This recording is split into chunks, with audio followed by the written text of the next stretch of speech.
Oh nggih, Gus Rafiq, mohon bimbingan dijelaskan tentang apa itu korin, apa itu kodam, apa itu jin, apa itu malaikat yang membuat kita itu masih menerka-nerka ya, nggak tahu jelas apa dasarnya gimana.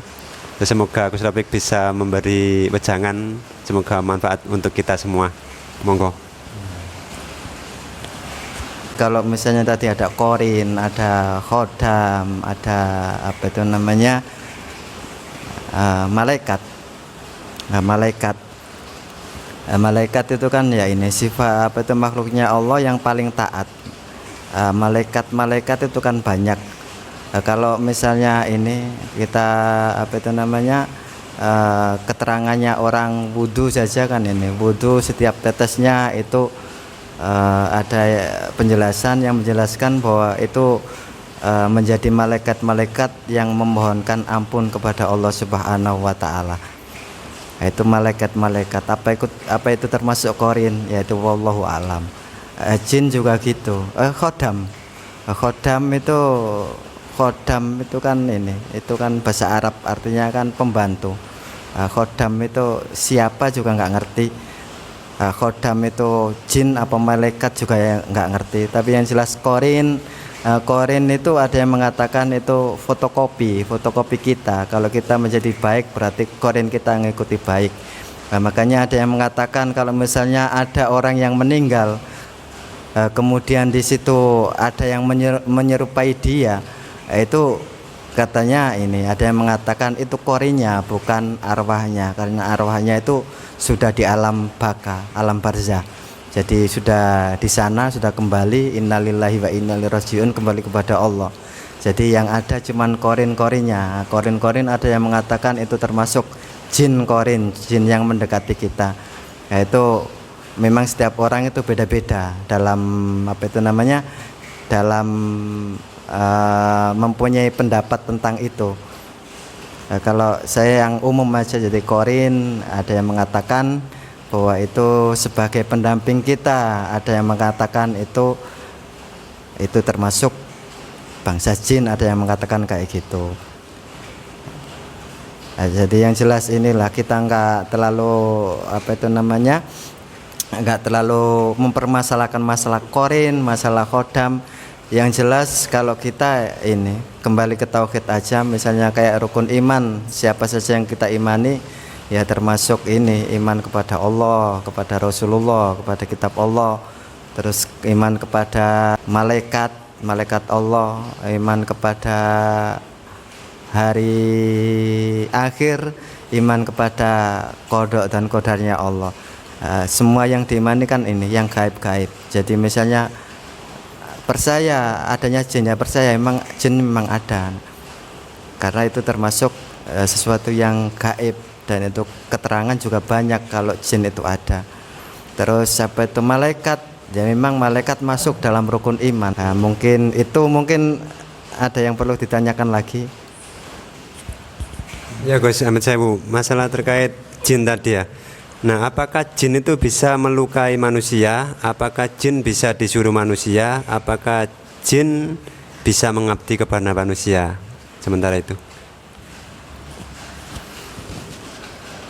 Ya ini kalau orang-orang bersekutu kan ada.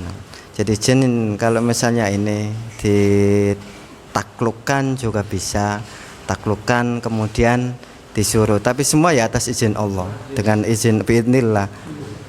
Jadi misalnya mengganggu orang memakai jasa jin juga ada. Nah, kalau kita nggak percaya, kadang-kadang ini apa itu di Indonesia kan ada yang namanya tuyul, ada namanya babi ngepet dan sebagainya. Itu kan nyata dan memang ini apa itu namanya nggak bisa diingkari lagi. Nah, itu termasuk apa? Nah, ya termasuk bangsa jin yang mengganggu manusia. Itu kan apa itu manusia bisa berkolaborasi dengan jin juga bisa, termasuk dalam hal menghalalkan segala cara, misalnya membuat apa itu namanya pesugihan, ya termasuk memelihara tuyul atau dan sebagainya. Dan memang jin itu ya hampir sama kayak manusia, ada yang beriman, ada yang kafir. Karena memang kayak manusia, sifatnya juga hampir kayak manusia. Misalnya kalau kita menyuruh jin, ya, kalau misalnya jin itu ditaklukkan, berarti kan dia nggak berani.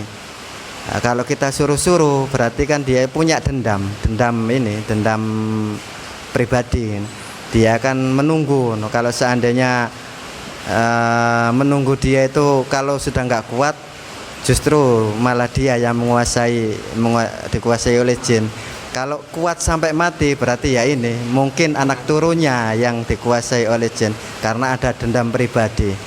Nah, makanya kalau misalnya kalau kita ngelihat ini mendengar cerita tuyul, pasti kan ada apa itu namanya, kalau orang kan upah. Nah, misalnya kayak gini, aku disuruh, kamu suruh itu aku dapat apa? Nah, pasti ada ini minta imbalan. Nah, itu kalau disuruh. Terus ada yang mengabdi, maksudnya itu karena senang, karena suka. Nah, itu ya ini kadang-kadang ada yang ini sendiri dengan sendirinya. Nah, itu nggak ada efek kalau dengan sendirinya. Nah, soalnya juga ini ada kan cerita apa itu namanya, ada guru yang mempunyai murid jin banyak juga ada, tapi cuman mengajari, bukan memerintah dia, mengajak mereka untuk menjadi makhluk yang baik. Misalnya manusia dan jin, wa ma khalaqtul jinna wal insa illa liya'budun. Jadi Allah Subhanahu wa taala itu menciptakan jin dan manusia, tidak menciptakan jin dan manusia kecuali untuk beribadah, mengabdi kepada Allah Subhanahu wa taala. Jadi tujuannya memang itu. Kalau memang kita mempunyai sifat ini sifat dakwah, kepingin berdakwah, ya bisa berdakwah kepada manusia, bisa berdakwah kepada jin juga bisa. Intinya baik berdakwah kepada manusia maupun berdakwah kepada jin adalah untuk mengajak ke jalan Allah Subhanahu wa taala. Mungkin itu. Yang tadi dereng Gus, belum dijawab Gus, yang masalah kayak santet itu mungkin bisa memakai jasa jin ya. Apakah bisa melukai atau bisa membuat penyakit-penyakit tertentu baik medis atau non medis? Apakah emang benar bisa kayak gitu yang terjadi di masyarakat? Kalau yang terjadi di masyarakat ya memang ada. Jadi ada yang makanya kan ini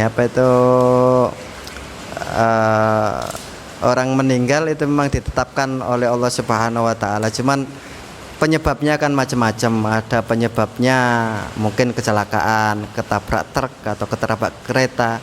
Nah, itu kan bukan direncanakan, tapi ya memang itu sebab akibatnya. Ada karena bencana alam, ada karena satu penyakit, dan juga ada karena ulah manusia, baik secara nyata maupun secara samar. Secara nyata mungkin ditusuk, secara samar ya mungkin bersekutu atau bersekongkol dengan ini makhluk-makhluk halus itu. Ya memang bisa melukai dan bisa memang mematikan. Dan semua terjadi ya memang atas kehendak Allah Subhanahu wa taala. Cuman penyebabnya itu yang beda-beda. Apapun, meskipun kita secara nyata menusuk orang, kalau Allah tidak berkehendak dia itu meninggal ya tetap masih hidup, masih tertolong.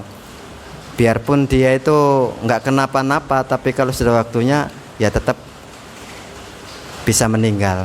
Nah, terus gini, kalau dalam psikologi ini alam gaib itu kan itu ada perkembangan makhluk astral itu. Yang pertama itu kan ini ada istilahnya orbs kan titik-titik kecil itu masih yuwaswisu fi sudurinas cuman ini memberikan bisikan-bisikan di hati manusia. Jadi mempengaruhi dengan bisikan-bisikan.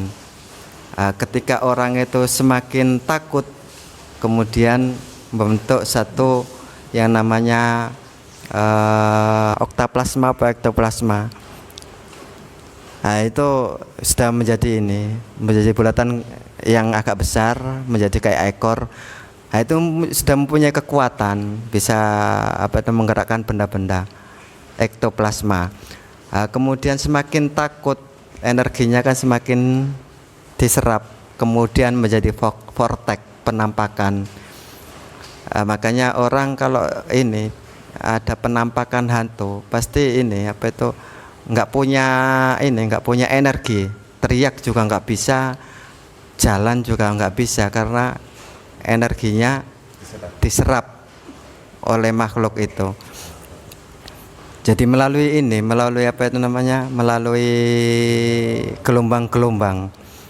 Nah, makanya ini kalau kita nggak terpengaruh, biarpun orang itu nggak pernah sholat, nggak pernah nggak percaya sama Tuhan, tapi kalau mentalnya kuat, nggak bakalan bisa ditembus oleh apa itu hantu-hantu itu. Hantu kan ya termasuk jin yang mengganggu kita, mengganggu orang-orang.